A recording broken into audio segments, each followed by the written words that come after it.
नमस्कार दोस्तों, स्वागत है आपका द न्यूज़ लॉन्चर के इस यूट्यूब मंच पर। शरद पवार और बारिश, इन दोनों का पता नहीं कौन सा रिश्ता है या कौन सा शुभ रिश्ता है। अब इस बात को लेकर कयासबाजियों का दौर जो लंबे समय से चल रहा था उसे एक नया आयाम मिलता हुआ दिख रहा है।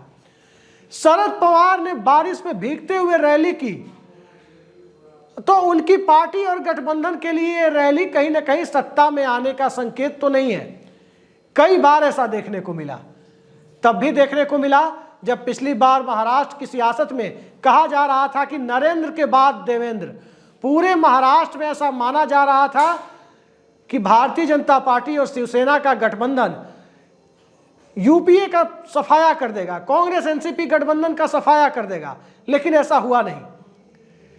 मुद्दा यहां तक पहुंच गया कि पेशवाई का जिक्र तक करने लगे लोग। मुद्दा यहां तक पहुंच गया कि शरद पवार को जब ईडी की नोटिस मिली और शरद पवार ने कहा कि मैं ईडी दफ्तर जवाब देने आ रहा हूं, तो सत्ता पक्ष के साथ साथ सत्ता पक्ष के इशारे पे काम करने वाला मुंबई प्रशासन भी उसके भी हाथ पांव फूलने लगे।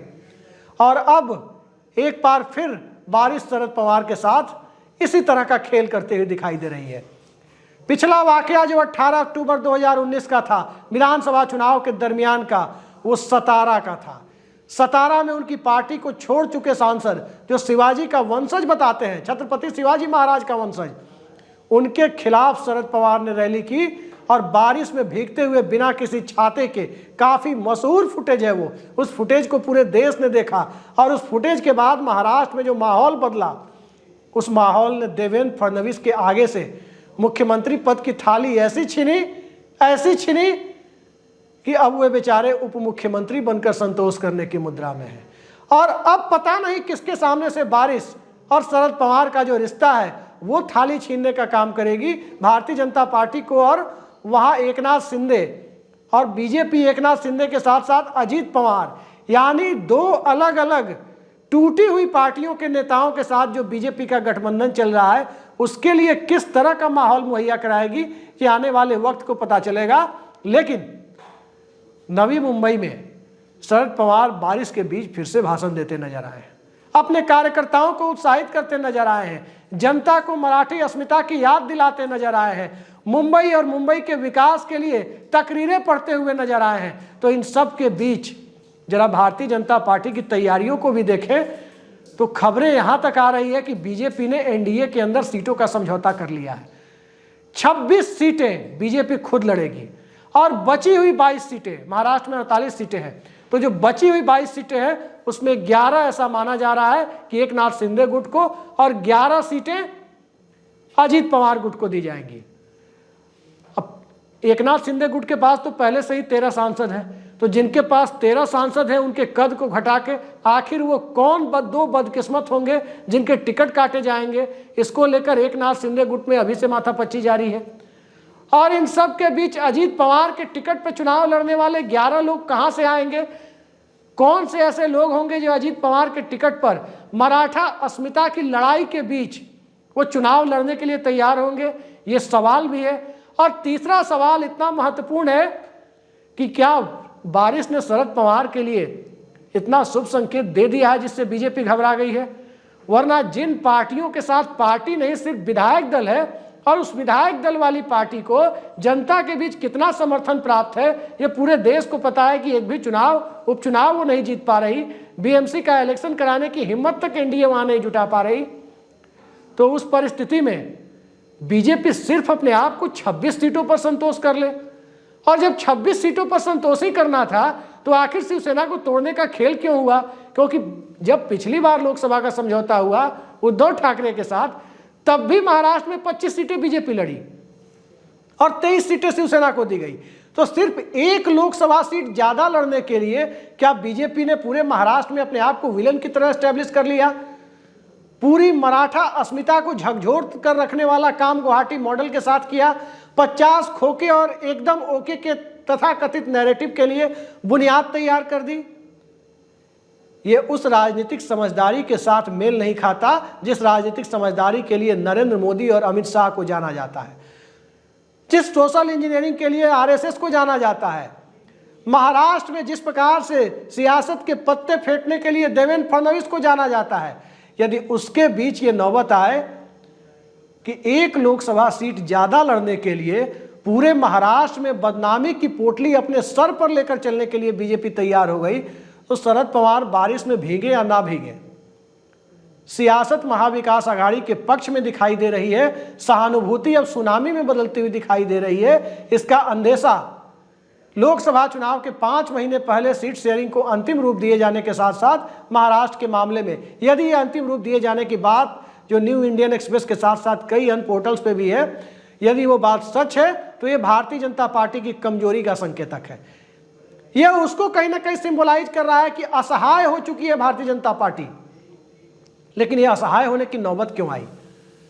शरद पवार महाराष्ट्र के सबसे बड़े नेता माने जाते हैं। शरद पवार और बाल ठाकरे को महाराष्ट्र का सबसे बड़ा नेता माना जाता रहा है। बाल ठाकरे के बेटे उद्धव ठाकरे तकरीबन 32 महीनों तक मुख्यमंत्री रहे। उनके मुख्यमंत्रित्व काल के दरमियान कोरोना की 2 लहर आई, सब कुछ हुआ, और कोरोना की लहर को जिस प्रकार से महाराष्ट्र के कुछ इलाकों में उन्हें संभालने के लिए जो काम किए वो कई दूसरे राज्यों के लिए भी नजीर बना। उद्धव ठाकरे के प्रशासन के खिलाफ एक मजबूत भारतीय जनता पार्टी दिखाई दे रही थी, एक ऐसा विपक्ष जो यदि तय समय पर चुनाव हो और उद्धव ठाकरे की सरकार यदि चलती रहे तो बेहद कड़ा मुकाबला हो सकता है। नेता प्रतिपक्ष के रूप में देवेंद्र फडणवीस काफी मारक लड़ रहे थे, मारक तरीके से लड़ रहे थे, लेकिन उद्धव ठाकरे जिनको राजनीति में नौसिखिया बताया जा रहा था वो भी कम नहीं थे। सियासत दोनों तरफ से बराबर की हो रही थी और जो बेस श्रिंक हो रहा था वो एनसीपी का बेस कहीं ना कहीं दिखाई दे रहा था कि उद्धव ठाकरे की सरकार के चलते रहने से शायद वो कमजोर हो जाए। लेकिन जो सियासत चल रही थी उस सियासत को यदि हम देखने की कोशिश करें तो एक चीज समझ में आती है कि जिस तरीके से उद्धव ठाकरे की सरकार को गिराया गया, जिस गुवाहाटी मॉडल का कथित तौर पर प्रयोग किया गया, उसने एक ऐसे हालात को जन्म दिया जिस हालात के बीच क्या भारतीय जनता पार्टी, क्या कांग्रेस, क्या एनसीपी, क्या शिवसेना, ये सब महत्वहीन हो गए।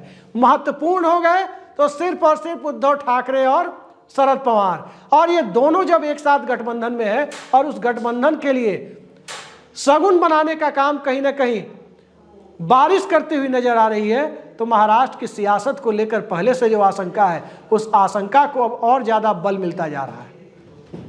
महाराष्ट्र के अगर सोशल डेमोग्राफी की बात करें, 32% के आसपास मराठा बताए जाते हैं, 12% के आसपास अल्पसंख्यक बताए जाते हैं, 11% के आसपास दलित बताए जाते हैं।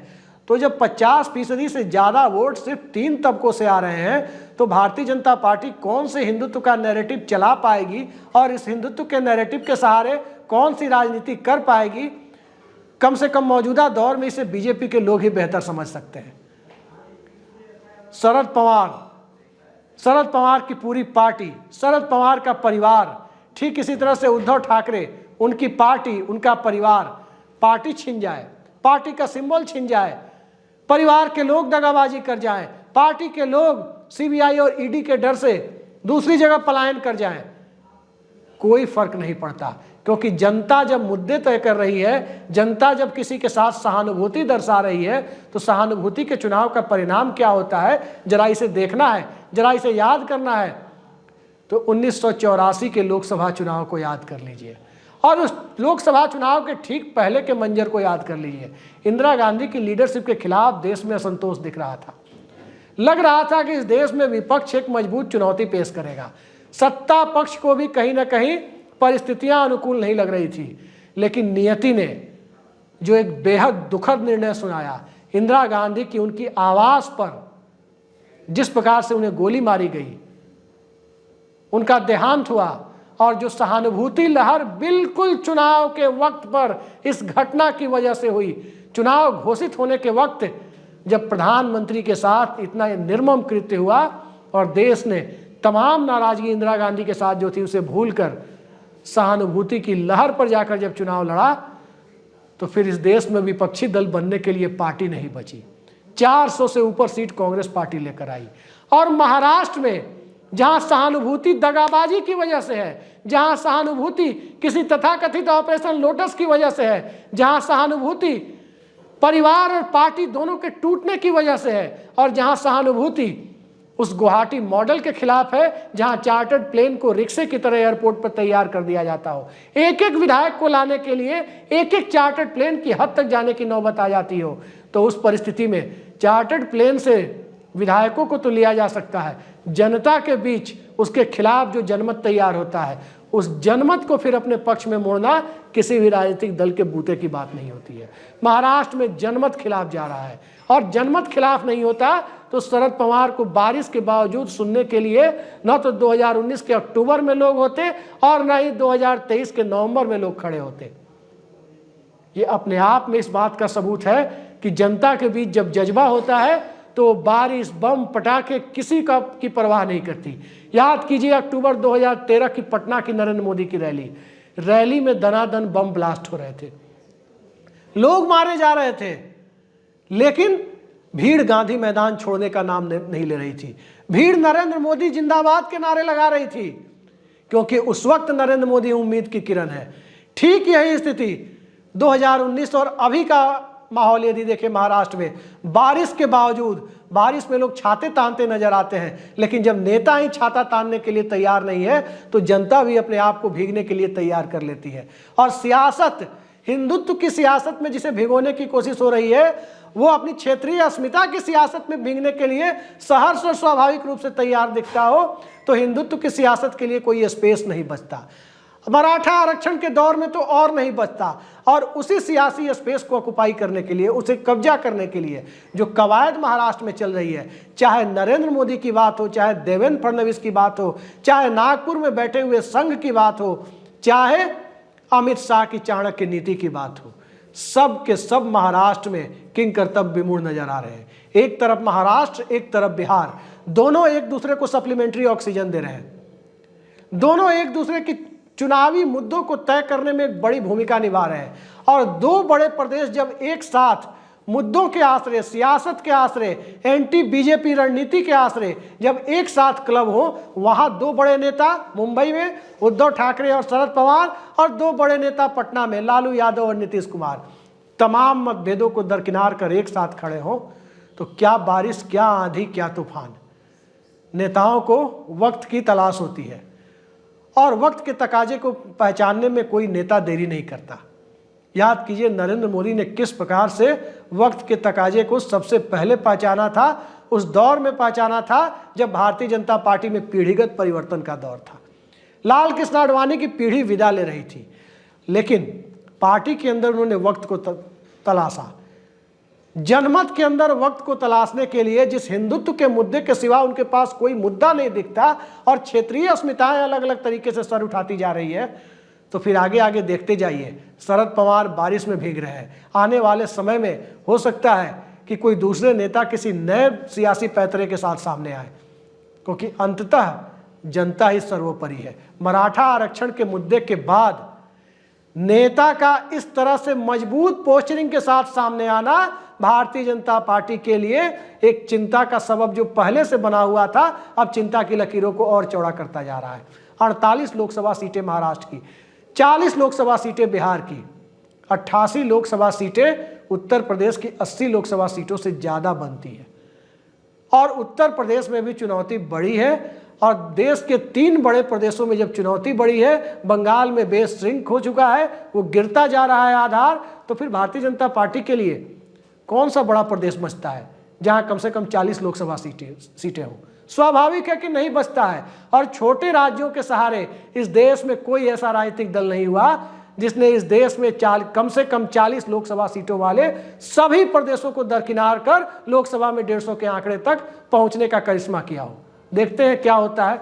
शरद पवार के लिए बारिश कितनी शुभ है ये 4 महीने बाद पता चलेगा, लेकिन बीजेपी के लिए बारिश कितनी शुभ या अशुभ है ये 3 दिसंबर को कई राज्यों से पता चलेगा।